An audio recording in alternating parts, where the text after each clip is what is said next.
bien faire l'appel.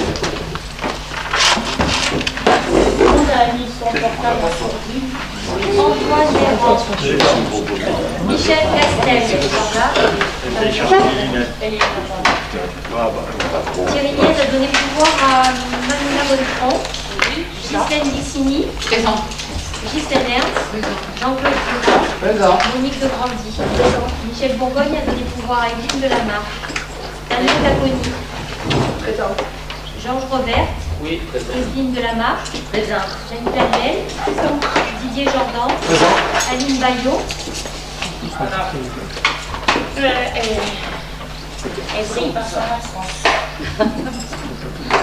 Mamina Bonnefond.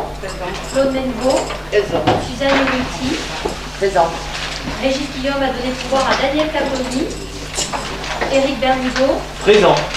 Sonia Martin Casanova. Présent. Gilles Ménian. Présent. Éric Girard. Présent. Nicolas Braquet. Présent. Sophie Lalou. Présente. Yann Guérand. Présent. François-Dominique Sins. L'arrivée est bloqué dans le niveau intérieur. Et Jean Humeau. Présent. Merci. Je déclare donc le conseil ouvert. Madame Castel devient assumer le secrétariat. Et avant de commencer les délibérations du conseil municipal, je rappelle qu'à la fin du conseil, on ne pas tirer pas puisqu'on a tiré les jurés ce soir. Donc on a cette corvée entre guillemets de choisir des jurés d'assises. Mais je voudrais dans mon propos liminaire accueillir Didier Jordan. Didier Jordan qui rentre la mission dont il s'était fixé, parce qu'il m'a sollicité pour faire l'œuvre qu'il a menée de A à Z en solidarité avec Mayotte et notamment avec les enfants de Mayotte sur cette opération. Didier a été jusqu'au bout avec la famille pour partir sur ses fonds propres, j'insiste bien sur ses fonds propres, ni sur la collecte qui a été effectuée, ni sur les subventions. Ils ont payé leur billet d'avion, ils ont payé leur transfert, ils ont payé leur hébergement, leur nourriture à Mayotte. Donc je voulais, mesdames et messieurs, rendre cet hommage à Didier qui a mis à l'honneur notre commune, qui a fait le travail et qui est rentré il y a quelques jours de cette mission pour laquelle il s'est investi totalement. Mon cher Didier, je te félicite, je te remercie et surtout je te remercie pour avoir mis notre commune à l'honneur tel que tu l'as fait en gérant cette opération de A à Z et y compris pour avoir affecté, puisque le succès était tel qu'on n'a pas tout utilisé, mais qu'on a remis à d'autres associations ici en France du matériel qui a été collecté lors des opérations que vous avez menées. Et bien sûr, j'associe avec toi, mais je pense que tu le feras mieux que moi, toutes les personnes qui étaient nombreuses, et j'ai été surpris quand je suis allé faire avec vous le bouclage du container, du nombre de personnes qui s'étaient investies pour travailler, pour trier, pour faire le carton et pour faire en sorte que cette opération soit un succès. Je remercie le conseil municipal dans son ensemble qui a voté la subvention à hauteur de 5 000 € que nous avons voté et attribué à cette opération et qui nous a démontré que ces sommes d'argent bien utilisées ont rendu le bonheur à un certain nombre d'enfants et d'écoles qui pourront non pas se reconstruire mais en tout cas avoir le matériel éducatif pour recommencer à enseigner. Voilà mon cher Didier, je crois qu'on peut applaudir.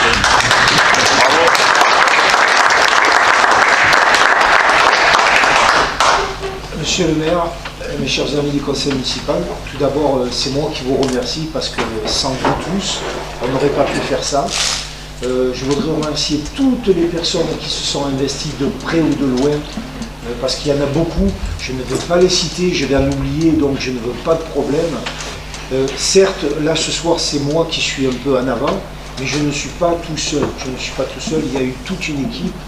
Bon, certes, il y a eu mon ami Patrick, omniprésent, hein. On était H24 ensemble, pour ne rien vous cacher, on a même dormi ensemble par souci d'économie. Mais bon, tout va bien. Hein. Donc je ne suis pas tout seul. On a fait un travail avec le cœur.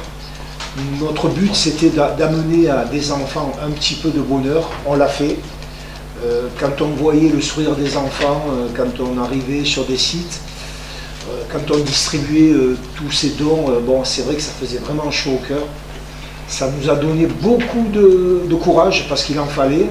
Les conditions n'étaient pas les meilleures. Je vais passer certaines petites mésaventures qui nous est arrivées. Mais bon, le but, on a réussi à faire ce qu'on voulait faire. On a réussi, comme vous avez dit, monsieur le maire, on a réussi de A à Z. Donc, pour nous, ça a été tout bénéfique. Pour nous. Merci Didier. Merci. Bravo.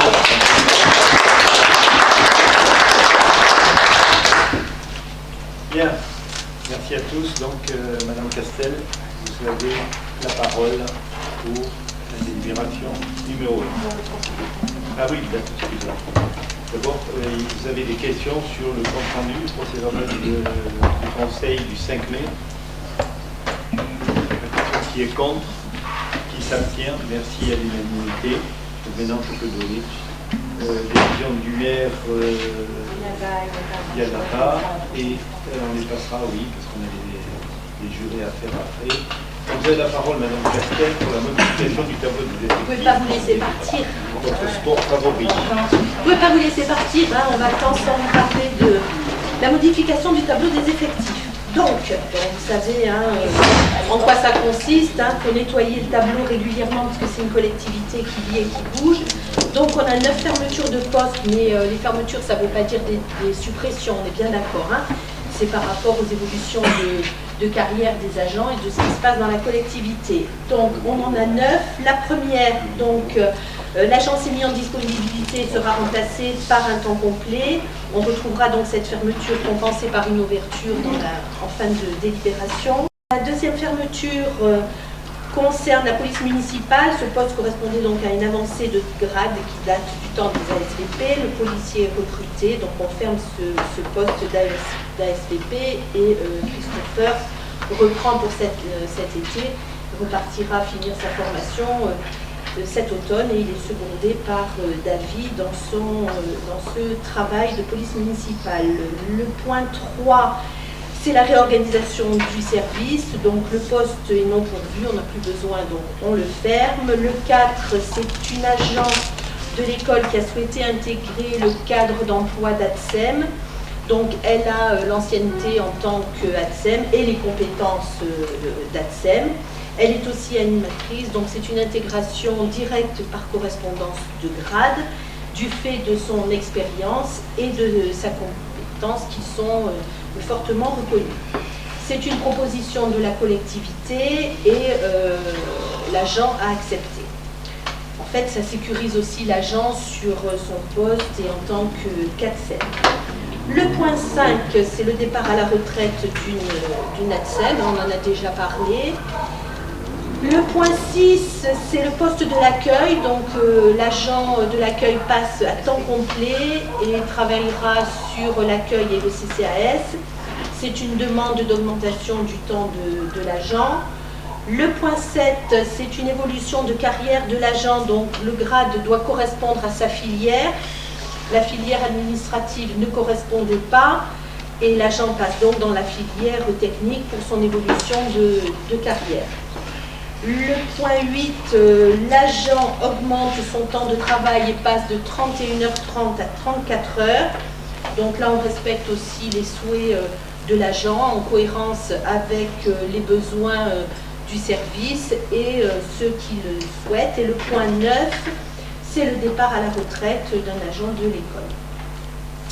Les ouvertures, donc le point 1, c'est un agent qui passe de 31h30 à 34 heures, donc on a parlé de la fermeture précédente qui est compensée par une ouverture.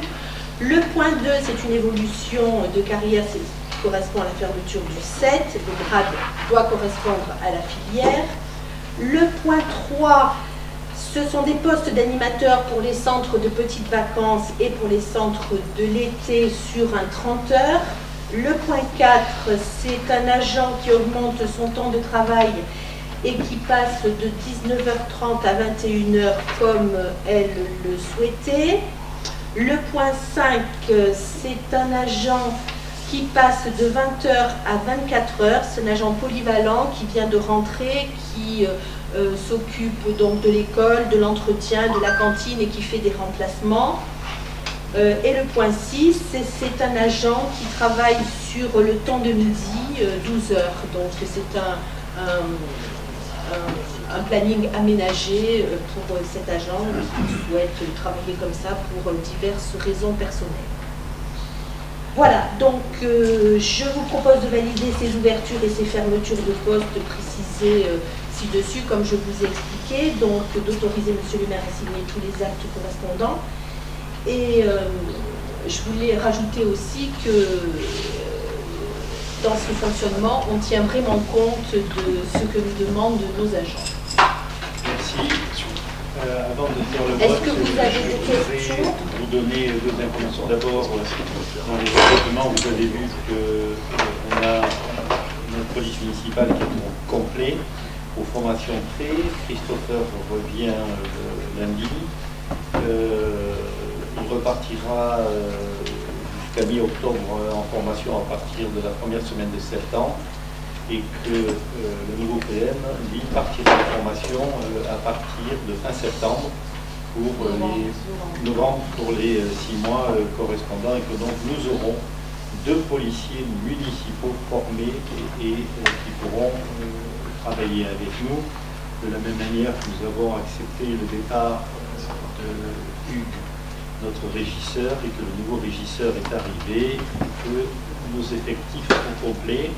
Je fais un appel à vous, si vous connaissez Madame la Présidente du CCAS, nous sommes en recherche d'emploi auprès du CCAS, même si on a trouvé un poste, devant l'augmentation très significative des demandes, du succès que l'on a par rapport à la qualité du service que l'on offre, et surtout aussi, un peu à ma surprise d'ailleurs, la grande facilité d'obtention d'un nombre d'heures supplémentaires. On a des contrats aujourd'hui nécessaires, hein. Mais avant, quand on demandait 40 heures ou 30 heures, on avait au maxi 20-25 heures. Là, on a ces derniers temps obtenu, enfin, nous, les pétitionnaires ont obtenu des quantités d'heures qui n'en étaient plus d'assumer. Aujourd'hui, on a 600 heures de plus par rapport à l'année avant Covid. Donc on est monté de 1000 heures l'année dernière et là on est déjà à plus de 600 heures par rapport à ces bilans-là. Et je tenais à féliciter, bon c'est pas le CCAS ici, mais je tenais à féliciter, etc. Bref, auprès du personnel d'Élodie, du travail qui est réalisé par notre CCAS avec des prestations extrêmement importantes et qui sont d'autant plus importantes que les pas des OSSR sont saturés aujourd'hui. Donc voilà, c'est cette parenthèse CCAS pour... donc qui est contre? Qui s'abstient sur la délibération de loi présentée par Mme Castel? Par rapport à Luc qui est cité. C'est pas le sujet, j'ai simplement cité Non, dans les demandes de personnel. j'en profite juste une question. Si c'est une question diverse, vous la poserez après. Il est remplacé dans la totalité de son poste, Absolument. c'est-à-dire Informatique et télécom, y compris bien sûr. l'informatique. Et avec une mission particulière sur l'intelligence artificielle, dont nous avons déjà lancé un cycle de formation. Ok. Voilà, merci.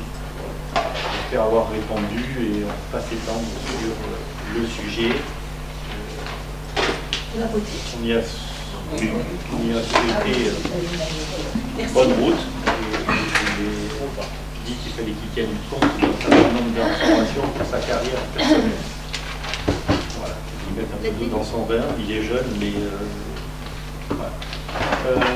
Madame Cassel, vous avez encore la parole pour le plan de formation. Alors, je rappelle que ce plan de formation, on avait écrit général, on va bien le dire à Céline DRH, il est suivi, il est important, et à mon sens, j'ai demandé une formulation parce qu'aujourd'hui, ce plan de formation, quand on est leader dans le département, c'est pas moi qui le dis, c'est la fonction publique, mais ce plan de formation commence à nous poser des contraintes. Et que cette semaine, j'ai bloqué une formation de 3 jours, on n'a plus de personnel autrement dans les services à côté de la direction générale et à mes côtés. Donc on a un plan de formation extrêmement ambitieux et qu'on réalise à plus de 80%. Merci à tous les services qui font les efforts. D'abord quand les gens sont en formation, et puis tous les efforts, parce que je vous garantis qu'il y a un débat par esprit derrière ce plan de formation qui est énorme. Voilà, merci. Voilà, donc ce plan de formation, c'est un outil de gestion important des ressources humaines. Ce document résulte d'une analyse des besoins, d'une synthèse des besoins des services et des agents. Les formations retenues pour 2025 sont là, mais elles sont ajustées en cours d'année et en fonction des recrutements et des mouvances dans la collectivité, en fonction de l'offre du CNFPT, des formations qui sont acceptées par le centre de gestion, des évolutions de nos projets municipaux, de l'actualité juridique ou sanitaire, comme ça nous est déjà arrivé précédemment, des évolutions de carrière et de fonction des agents. Donc je vous fais un petit bilan sur le plan de formation de 2024. Le nombre de formations programmées 198, le nombre de jours de formation programmée 214,2, le nombre d'agents concernés 60, le nombre de formations réalisées 159, soit 173 jours. 10 formations refusées par le centre de gestion, 13 non réalisées à cause de départ de l'agent ou pour des raisons personnelles de l'agent qui ne pouvait pas se rendre à ces formations aux dates proposées. Et sur notre collectivité, 54 agents ont effectué une formation. Le plan de formation 2025 est établi en fonction, donc ce que j'ai dit tout à l'heure, des besoins exprimés par les agents et les responsables hiérarchiques. C'est donc une projection. L'accent est donné sur cette année, dans l'accueil des enfants, sur des actions sur la maltraitance avec la boîte papillon qui a été mise en place à l'école. Donc la thématique abordée, c'est comment justement aborder ces problèmes et leur prise en charge, les actions à mener conjointement avec la psychologue. Donc c'est vraiment une démarche très très cadrée. 2 agents sont formés pour parler avec les enfants après le retour des infos de la psychologue.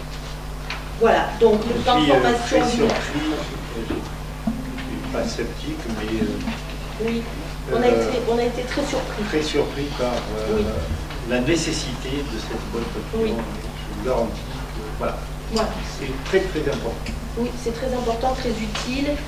Et voilà. On en dira pas plus. La confidentialité est très importante, mais bravo, parce que on était loin de penser à ces sujets, mesdames les directrices d'école. Merci. La boîte papillon, c'est un endroit où on met dedans, on met de façon anonyme un bulletin. Les enfants, bien sûr, les enfants mettent dans cette boîte leurs soucis, leurs problèmes et autres. Et, voilà, c'est important. Voilà, donc okay. Si vous n'avez pas de questions, je vous propose d'approuver ce plan de formation des agents de la commune de Levin, s'annexer pour l'année 2025 et d'autoriser M. le maire à signer tous les documents relatifs. Il y a vraiment plein de formations qui sont très très intéressantes. Qui est contre? Qui s'abstient? Je vous remercie, Mme Castel, pour continuer sur le recrutement. Libération 3, vacataire, animation à la médiathèque. Donc, la collectivité peut recruter, ce soir, des vacataires si les 3 conditions suivantes sont réunies. Donc, un recrutement pour exécuter un acte déterminé, un recrutement discontinu dans le temps et qui correspond à des besoins ponctuels ou à un besoin ponctuel et une rémunération rattachée évidemment à l'année. Donc je propose de recruter un vacataire pour effectuer les animations ponctuelles qui se passent au sein de la médiathèque municipale le samedi matin, essentiellement, à destination aussi des familles et des enfants pour une durée de 1 an à partir du 1er septembre 2025. Donc chaque vacation également sera rémunérée sur la base d'un forfait brut de 36 € par demi-journée. Donc jusqu'à présent, on avait un agent qui s'occupait de l'animation sur les périodes que je vous ai exposées. Elle continuera sur des périodes définies par rapport à son projet professionnel, hein, puisque Éventuellement. elle a des projets, donc... Je me permets de vous interrompre, Madame la adjointe. Monsieur. Pour citer la personne, qui n'est pas anonyme normalement, mais je veux la citer, la remercier. C'est Olga qui nous quitte pour les questions familiales, de travail et d'autres. De projet Olga aussi. qui nous a beaucoup aidé. D'abord, qui avait une formation russe très importante, c'est quelqu'un de très qualifié et qui a fait un travail à l'animation de ceux qui vont l'un ou l'autre à la médiathèque les week-ends et tout. Elle a projet, pour des raisons familiales, de partir, de suivre sa fille et autres, et de revenir par contre pendant les périodes des vacances et c'est proposé dans les rapports qu'on prend à ce moment-là, si on voulait bien d'elle, de continuer à apprendre ce que nous ferons volontiers s'il y a des possibilités. Parce que vraiment, elle a fait un travail extrêmement important. Voilà. Donc on a un autre agent, qui est en contrat avec le CCAS, qui fera ses vacations pour ses ateliers le samedi, donc Voilà. ça correspond à 6 heures par mois. Ces vacations sont possibles puisque la personne est une personne qui travaille au CCAS, Voilà. donc j'ai dit tout à l'heure qu'on était terriblement en surcharge et il s'agit d'heures de samedi disponibles du CCAS pour faire ce complément de travail à faisant. Voilà, alors à ce moment de ce propos, là je voulais remercier Valérie DGS dans le cadre des ressources humaines, et évidemment Céline DGA pour le suivi donc, des ressources humaines et des actions qui sont mises en place, toujours dans la bienveillance, le bien-être des agents au travail et les propositions d'animation et d'activité à la médiathèque, et qui est vraiment un pôle qui vit joyeusement. Voilà, donc merci. Merci. Voilà. Voilà. Donc je vous propose, pardon? Donc les postes de vacataires. Oui, ça c'est un vacataire. Alors, Donc je vous propose d'approuver le recrutement d'un vacataire d'un an à compter du 1er septembre 2025, de fixer la rémunération de chaque vacation sur la base d'un forfait brut que j'ai expliqué tout à l'heure de 36 € par demi-journée, d'autoriser Monsieur le maire à signer tous les documents relatifs. qui est Qui est contre? contre? Qui s'abstient? Je vous remercie. Merci. Et Madame Planel, vous avez la parole. Alors, délibération numéro 4, règlement intérieur unique de la restauration scolaire et des temps d'accueil périscolaire et extrascolaire. En fait, nous avons refait un autre règlement intérieur qui est beaucoup plus complet. Je vous fais un résumé très succinct et si vous voulez, je peux vous dire la différence qu'il y a entre l'ancien et le nouveau règlement. Alors les principes, alors l'objet c'est le règlement intérieur qui pose sur les modalités d'accès aux accueils périscolaires et extrascolaires. Vous avez aussi les interlocuteurs pour la gestion administrative, pour le fonctionnement et pour le responsable de la Pôle enfance, c'est l'INFA. Pour l'accueil périscolaire du matin, là ça a changé. Avant c'était de 7h30 à 8h30, c'est passé de 7h30 à 8h20. À partir de 8h20, les enfants sont accueillis par les enseignants. Ce qui a changé aussi, c'est la restauration scolaire. L'école maternelle, c'est toujours de 11h50 à 13h50. Et l'école élémentaire, maintenant, à la place de 2 services, 3 services. Voilà. De 11h30 jusqu'à 14h. Voilà. Pour l'accueil périscolaire, les mercredis et l'accueil extrascolaire, c'est-à-dire les vacances. Les enfants sont accueillis le matin de 7h30 à 9h et il y a un départ échelonné à partir de 16h30 jusqu'à 18h. Voilà, pour la restauration, bien sûr, il y a un portail famille. Les réservations hors délai seront majorées de 50%. Et ça, les familles en sont bien conscientes. Tout le monde a pris le pli et tout le monde maintenant est au courant qu'il faut le faire avant le 10 de chaque mois. Voilà. Il y a aussi les coordonnées des personnes qui s'occupent de la gestion administrative et du fonctionnement. Voilà. Alors pour les sanctions, dans le nouveau règlement, les sanctions et les dispositions sont plus amples et beaucoup plus détaillées pour agir en toute transparence. Voilà, ça c'est pour le résumé de... C'est quoi les sanctions? C'est-à-dire c'est par rapport à l'engagement des enfants, le comportement, les règles de vie, voilà. Les On engagements a de voulu, vie. à travers le poste d'Adrien, qui a cette fonction de médiation sur tous ces sujets-là, lui donner l'outil administratif pour pouvoir répondre aux parents et aux sanctions. Et je dois avouer que c'est un succès aussi. C'est un succès. On a commencé le service et les résultats sont là. C'est encore très compliqué. On envoie les raisons dans la boîte papillon d'ailleurs, mais ça a permis d'aplanir un certain nombre de difficultés, y compris la médiation parent qui était importante.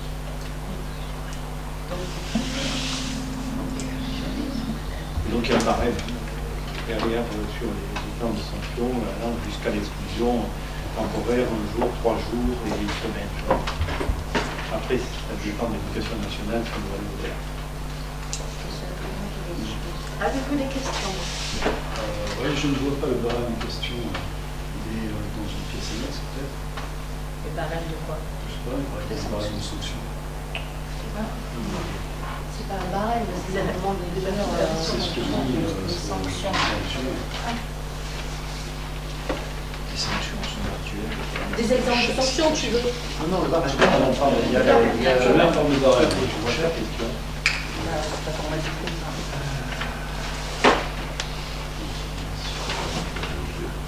C'est peut-être dans la deuxième pièce.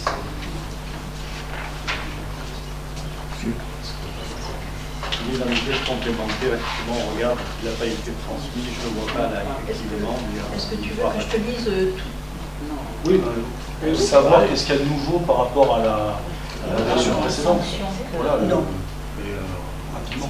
C'est une enfant, il faut faire passer. C'est dans la pièce 4B, les sanctions. Il y a le même barème Page 4. Page 4B, il a dit. Page 4, 5.2. 5.2, page 4 du document 4B règlement.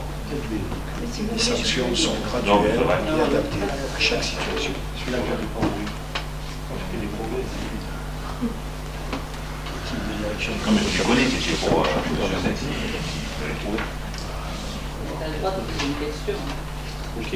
Pas d'autres questions, vous joindrez si je le trouve le temps à passer. La pièce en question. Il y a d'autres questions? Merci. Qui est contre? Qui s'abstient?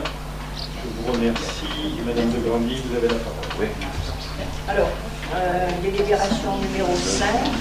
L'objet de cette délibération est une demande de sortie temporaire du dispositif Solidarité et Renouvellement Urbain, c'est-à-dire la loi SRU, l'article 55.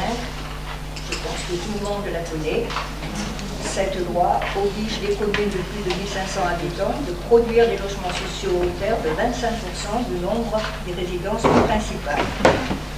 Il ferait grâce des différentes lois et décrets. Sinon, la loi du 21 février 22, dite la loi des 3 D et S, portant à la modification des critères d'exemption de production minimale de logements sociaux. Ces critères s'appliquent sur les communes qui ne sont pas situées dans une agglomération de plus de 30 000 habitants et dont l'isolement, les difficultés d'accès au bassin de vie et d'emploi environnant les rendent faiblement attractifs. Considérant que la commune de Levins remplit les conditions d'exemption en raison principalement du fait qu'elle est insuffisamment reliée au bassin d'activité et d'emploi par les services de transport en commun et de son faible indice de concentration d'emploi. Considérant que la commune de Levins a été exemptée de la loi SRU sur les périodes triennales 2023 à 2025, il est proposé au Conseil municipal de bien vouloir donner un avis favorable à la demande de sortie temporaire du dispositif SRU pour la période 2026-2028, qui sera soumise par la métropole de NCA au préfet du département pour la période 2026-2028. Est-ce qu'il y a des questions? Ça veut dire qu'on fait plus de logements sociaux? Non. C'est pas jusqu'à 2028? C'est une exemption, non, c'est des Oui, c'est une pénalités. exemption, c'est des pénalités. C'est des pénalités. Et je réponds à ta question, c'est ta question, oui. Nous avons deux programmes qui arrivent. Un, il est déjà comptabilisé, c'est les 10 logements. Les 10 logements inclusifs Les 10 logements inclusifs qui sont déjà comptabilisés et les 12 logements qui sont 100% social d'accession à Laval. Et je vous donne un chiffre aussi. Le chiffre que l'on doit aujourd'hui est de 574 logements, c'est ça qu'on a stoppé, et que si on n'était pas exempté, on paierait l'amende, c'est l'engagement qu'on a pris. Et aujourd'hui, nous sommes à 301 logements à l'Ouest, puisque quand on était assujetti à la SRU, on n'avait pas de logement, zéro. Donc, il faut que j'étais avec le préfet aujourd'hui qui soutiendra cette demande de la commune de Levens déposée par la métropole dès demain pour une délibération du conseil métropolitain de demain qui partira ensuite au préfet de région puis au ministère de l'Intérieur puisque la décision finale est dans le ministère de l'Intérieur. Donc Coulon, l'infirmière de Lyon, ministre de l'Intérieur, nous avait refusé la première demande qu'on avait effectuée. Et on a eu gain de cause à la deuxième demande, d'ailleurs par le préfet de région qui devient ministre d'État à Monaco du mois d'août. Voilà, merci. S'il n'y a pas d'autres questions. Est-ce qu'il y a d'autres questions? Je voudrais juste préciser que le nombre de 301 logements locatifs sociaux, c'est l'inventaire du préfet de janvier 24 sur l'année précédente, représente 13 et quelques pourcents. 13,11 sur les 25% de la loi. Et que dans ces 301 logements sociaux, il y a quand même 90 logements, des foyers logements, qui sont pris en compte dans les logements sociaux, mais qui correspondent de mémoire à 50 et quelques foyers, logements foyers de l'EHPAD, et 30 et quelques de centres autistes. Voilà, plus une trentaine de logements sociaux, locatifs, privés, c'est-à-dire que les propriétaires sont les bailleurs sociaux et, moyennant une convention, décident de modifier ou de construire des logements qui seront sociaux. Donc le résultat, c'est à peu près dans les... Alors, et les 25%, c'est 574 logements par rapport au nombre de résidences principales, et il en manque 273 sur les 301. Voilà, je pensais que c'était une précision qui est importante. Et aujourd'hui, parce que le chiffre de 301, c'est un chiffre qui date de 2024. Mais ce sont qui intègre les 10 logements qui sont en projet sur... qui sont déjà demandés à l'agrément. Déjà les 10 là, ils sont en agrément. Un agrément. Non, l'inventaire, il fait état de logements construits. D'accord. Donc, c'est sur l'année réelle. C'est en janvier 24, chaque année, on a l'inventaire. C'est ça. Sur janvier 25, on aura à ce moment-là le nouveau calcul. Donc avec une vingtaine de plus. Et je remercie Anthony Bourré, parce que c'est Anthony Bourré qui portera cette délibération. Bon, en tout cas, je trouve qu'effectivement, quand la délibération ne peut être que tout à fait favorable à cette délibération et de pousser dans ce sens-là. Mais je trouve effectivement intéressant de dire qu'il y a également des efforts qui sont faits en matière de logement social. Merci. Voilà. Ça donne... Qui est contre? Qui s'abstient? Je vous remercie. Merci. Avant de passer au rapport favori, oui. Je voudrais juste préciser, suite à ma délibération, je voudrais remercier les personnes qui travaillent Adrien, Doria et Eva, qui font un travail d'équipe, et aussi Céline Farot. Merci. C'est exact, c'est un travail très important, très structuré et qu'on récolte les fruits de plus en plus. Avant de passer au tirage au sort et je l'assise, je voulais remercier justement toutes les équipes qui gèrent toute cette partie et notamment quand on n'aura pas réalisé les infrastructures nécessaires, tout le travail qui est réalisé puisqu'on est aujourd'hui avec une augmentation très importante en juillet, également en août, du nombre d'enfants accueillis. C'est déjà noté ici à la mais c'est conséquences, remercie pour ce travail qui est réalisé dans la direction générale, il faut le dire, à tous les services qui sont mobilisés sur ces sujets-là. Voilà, mesdames et messieurs, il ne nous reste plus qu'à passer de sport favori. Comment les collègues tirés, mais quelque chose de changé. Je dois être allé, moi.